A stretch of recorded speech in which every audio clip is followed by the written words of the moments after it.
अलैकुम जी, वेलकम करता हूँ आपको मुर्तज़ा गार्डन चैनल पे। आज की इंफॉर्मेशन के अंदर मैं जो है सील्डिंग करनी आपको सिखाऊंगा।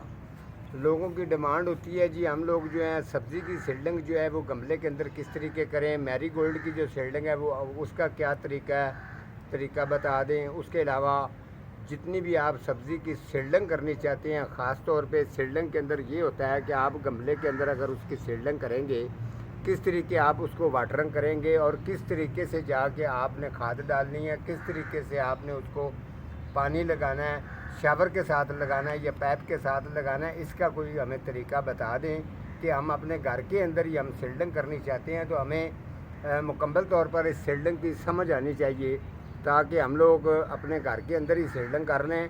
जब पौधे अगर रेडी हो जाएँ तो उनको किस तरीके से लगाएं, ये सारी चीज़ें जो है ना हमारा काम होता है, आपको सिखाना होता है। इसके अंदर मैं आपको वो तरीका बताऊंगा जो तरीका बहुत ही ज़्यादा आसानी के साथ आप इसकी सील्डिंग कर सकते हैं। अगर कोई नाड़ी बंदा भी है तो वो भी इसकी सील्डिंग कर सकता है, ताकि उसको सील्डिंग करने में परेशानी ना हो। बेहतरीन वो घर के अंदर बैठ के अपनी सील्डिंग करे, अपना सीड लेके आए और उनकी सील्डिंग करे। तैयार पौधे जब हो जाएंगे तो फिर उनको अलग-अलग जो है वो रीबोर्ड करके उसको लगा सकता है। ये मैंने एक गमला मैंने ये रखा है, इसके अंदर मैं सील्डिंग जो करूँगा उसका तरीका आपको बताऊँगा कि आपने इस गमले के अंदर सील्डिंग किस तरीके से करनी है। और ये वाला जो गमला पड़ा है इसका मैं तरीका एक अलग बताऊँगा कि आपने इसके अंदर सील्डिंग किस तरीके से करनी है, ताकि मज़ीद आपको खूब अच्छी समझ भी आए। अगर आपके घर के अंदर जो गमले वगैरह टूट जाते हैं या आपके घर के अंदर मिट्टी आपकी कम पड़ रही है, ये तरीका आपको बताने वाला हूँ। अगर आपके घर के अंदर मिट्टी कम हो गई है तो आप सोच रहे हैं कि हम लोग सील्डिंग अब कैसे करें, हमारे पास मिट्टी बहुत कम है, ठीक है, ये चीज़ मैंने बता दी। और दूसरी चीज़ मैं आपको ये बता दूं कि सील्डिंग करने के लिए ये जो मिट्टी है, इस मिट्टी के अंदर आपने डीकम्पोस्ट गोबर खाद जो है वो मिक्स करनी है, पत्तों वाली खाद मिक्स करनी है। इसको रेडी करके इस मिट्टी को तकरीबन आपने 6 दिन पहले रखना है। 6 दिन पहले आपने इनको तैयार करके रखना है और इसके ऊपर जो है वो पानी का आपने शावर करते रहना है, ताकि मिट्टी जो है ये सॉफ्ट हो जाती है, इसका बिल्कुल जो बेहतरीन रड़ी मिट्टी हो जाती है। फिर आपने जिस तरीके मैंने ये रड़ी की हुई है इसी तरीके से आपने मिट्टी रेडी करनी होती है। लोग पूछते हैं कि हम लोग सील्डिंग के लिए मिट्टी किस तरीके से तैयार करें, वो भी मैंने तरीका आपको बता दिया। अब चलते हैं अगले पॉइंट पे। अब आपने अच्छी तरह से समझना है, ये एक गमला जो है इसके अंदर आपने ये मिट्टी भरनी है, ये देख लें। और ये मैं आपको पहले ये करके दिखाता हूँ, फिर दूसरे वाला जो तरीका है वो आपको करके दिखाऊंगा। आपने हल्का हल्का सा इसको इस तरीके से आपने इसकी ठपाई करनी है, हम लोग इसको ठप्पा कहते हैं, ये वाला ठप्पा है। अगर आपके पास नहीं है तो आप घर में किसी भी प्लेन अच्छे से बर्तन के साथ जिसको जो ये नीचे से जो प्लेन होना चाहिए उसके साथ आप इसकी ठपाई इस तरीके से कर सकते हैं, ठीक है। तकरीबन वाटरिंग के लिए जगह जो है ना इस पॉट के अंदर आपने छोड़नी है आधा इंच, ठीक है। ये जो गमला है ये 6-7 इंच का होता है। ये आपने ठपाई कर ली है। अब इसके अंदर मैं लगाऊंगा पालक। ये पालक जो है ये इसके अंदर लगाऊंगा। ये मैंने तरीका आपको बता दिया है जो आम तौर पर हम लोग नर्सरी के ऊपर सील्डिंग करते हैं, ठीक है। दूसरा तरीका जो मैं आपको टिप्स देने वाला हूँ इस प्रोग्राम के अंदर, प्रोग्राम मुकम्मल देखें अगर आपने घर में सील्डिंग करनी है तो। जब आपके पास मिट्टी कम पड़ जाएगी तो आप सोचते हैं कि अब हम लोग क्या तरीका करें, ठीक है।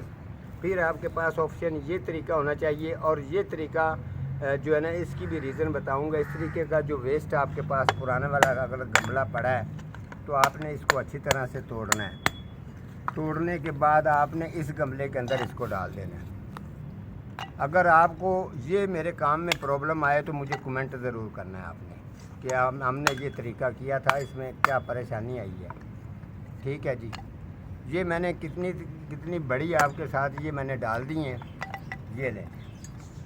इसके अंदर आपकी मिट्टी कितनी मैंने बचाई है, ये सिर्फ मैंने 2 इंच जगह छोड़ी है, इसके ऊपर भी मैंने मिट्टी डाल दी है, ये लें, ठीक है। ये आपने अच्छी तरह से इसको पहले 1-2 दफ़ा ऐसे कर लेना है ताकि मिट्टी थोड़ी सी वो जो ना नीचे चली जाए। उसके बाद फिर आपने इसको भी प्रेस करना है।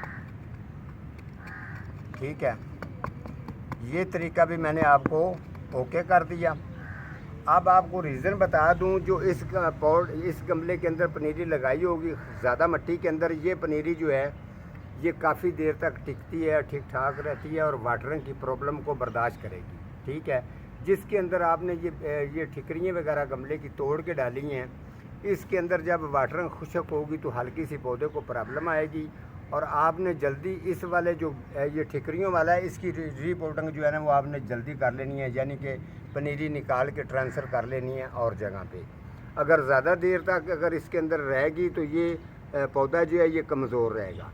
ठीक हो गया, आपने जल्दी ये काम इसका पहले कर लेना है और इसका बाद में बेशक कर लेना। अभी मैं आपको तरीका बताता हूँ जो इनके अंदर मैंने सीड डालने हैं। ये वाले सीड हैं, इसका अब ये देखें, ये आपने जी सीड निकाल लेने हैं। पैकेट भी बड़ा प्रेस है, ये ले,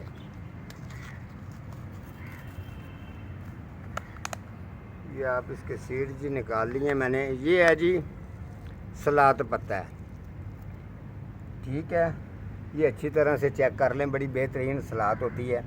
ये इसके सीड हैं। अब आपने सीड पकड़ने इस तरीके से पकड़ने हैं, 3 उंगलियां इस्तेमाल नहीं करनी, 2 उंगलियों के साथ आपने ये इस तरीके से ये सीड पकड़ने हैं और बिल्कुल आस्ता आस्ता थोड़े थोड़े से जो फासला है उस फासले पर आपने इसको रखते जाना है।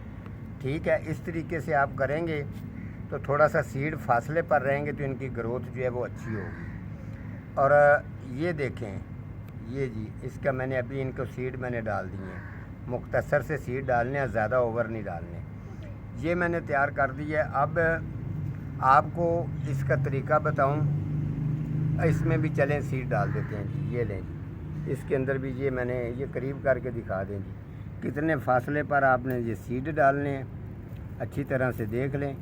उसके बाद ये देखें जी सीड डल गए, थोड़े से सीड डालने हैं। ये इसकी सीडलिंग के लिए थोड़ा सा सीड का फासला होता है तो पौधा ज़्यादा वो सेहतमंद होता है। तो जी अब मैं आपको जो इसका दूसरा तरीका आपको बता दूं, इसके ऊपर आपने खाद डालनी है, डिकम्पोस्ट गोबर खाद जो हल्की सी आपने बारीक की होगी वो इस तरीके से आपने हल्का हल्का सा जो है ना वो हाथ के साथ छिड़काव करके डालनी है ताकि ये सीड इसके छुप जाएं इस तरीके से। ठीक है, इस तरीके से आपने डाल देनी है खाद। और जब ये देखें, ये आप बिल्कुल बेशक आप नर्सरी के अंदर हज़ारों की तादाद में गमले तैयार कर लें, 2 तैयार करें, 4 करें, तैयार मर्ज़ी आपकी है। सीडलिंग का जो तरीका ख़ास तौर पे यही है और आपको पूछना नहीं पड़ेगा हम अपनी पनीरी को वाटरिंग कैसे करें, इसको शावर कैसे करें, सारी चीज़ें इसके अंदर हैं। इसी प्रोग्राम के अंदर आप देखेंगे तो आपको मज़ा आएगा।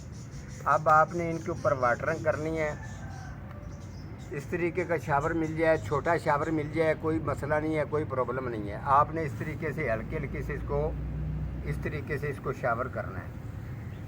ये देख लें, ये दोनों को मैंने शावर कर दिया है। ठीक है, अब आपने एक दिन के अंदर इनको 3 दफ़ा वाटरिंग करनी है और तकरीबन शाम को 6 बजे आपने इनके ऊपर शापर करवाना है। अगर आपके शापर करवाना है सुबह आपने कम से कम 10:30 बजे के करीब जाके शापर को उतार देना है ताकि इनके अंदर जो है थोड़ी सी हीट बनी रहे और इसके अलावा सीडलिंग जो है ना वो ग्रोथ उसकी जल्दी जो है ना वो ग्रोथ करती है। अगर आपने घर में 2, 4, 5 गमले रखने, एक साइड पे रखें जिस जगह पर धूप आती है, तो अगर आपके पास 8-10 गमले हैं उनके हिसाब से आपने शापर ले लेना है। शापर आपने इस तरीके से अपने गमलों के ऊपर करवा देना है ताकि कोई बिल्ली डॉग वगैरह उस तरफ ना जाए, आपकी सीडलिंग मेहनत की हुई को ख़राब ना करे। इस तरीके से आपने इनके ऊपर करवा देना है। ठीक है, ये शाम आपने 6 बजे आपने ऊपर करवा दिया, सुबह आपने इसको तकरीबन 10 बजे 10:30 बजे आप इसको उतार लेंगे तो आपकी सीडलिंग, चाहे वो फूलों वाले पौधे की सीड की है, चाहे वो सब्ज़ी वाले हैं, जो सीडलिंग करने का तरीका है सबसे बेस्ट बेहतरीन तरीका यही है। आप ये तरीका करेंगे तो आप बिल्कुल अपने आप को कारीगर साबित करेंगे। तो आपको सेम तरीका यही करना पड़ेगा। मैंने वाटरिंग का आपको टाइम बता दिया है, मिट्टी का मैंने बता दिया है। उसके अलावा जब ये 2-3 इंच की, 3 इंच 4 इंच की पनीरी आपकी हो जाती है, तो फिर आपको आपका लाजमन बनता है उसको रिपोर्ट कर देना, यानी कि ट्रांसफ़र कर देना यहाँ से निकाल के किसी और जगह पे। लेकिन जिस जगह पर भी लगाना है, सब्ज़ी हो, फूलों वाले हों, इनको ख़ास तौर पे सिल्डिंग के अंदर ये चीज़ आती है कि आपने जिस जगह पर फुल टेम्परेचर है उस जगह पर रख के अगर आप इसको लगाएंगे तो इसका रिज़ल्ट बेहतरीन आएगा। तो जो ये मैंने आपको बता दिया, जो इसका अगला सेटअप होगा जब ये रेडी हो जाएंगी तो फिर इसको किस तरीके से लगाना है और किस तरतीब से लगाना है, कितना फ़ासला रखना है, ये सारी चीज़ें मैं आपको फिर अगले प्रोग्राम के अंदर जो है ना वो मुकम्मल करूँगा, क्लियर कर दूँगा। आज का हमारा प्रोग्राम इतना ही था। अल्लाह हाफ़िज़।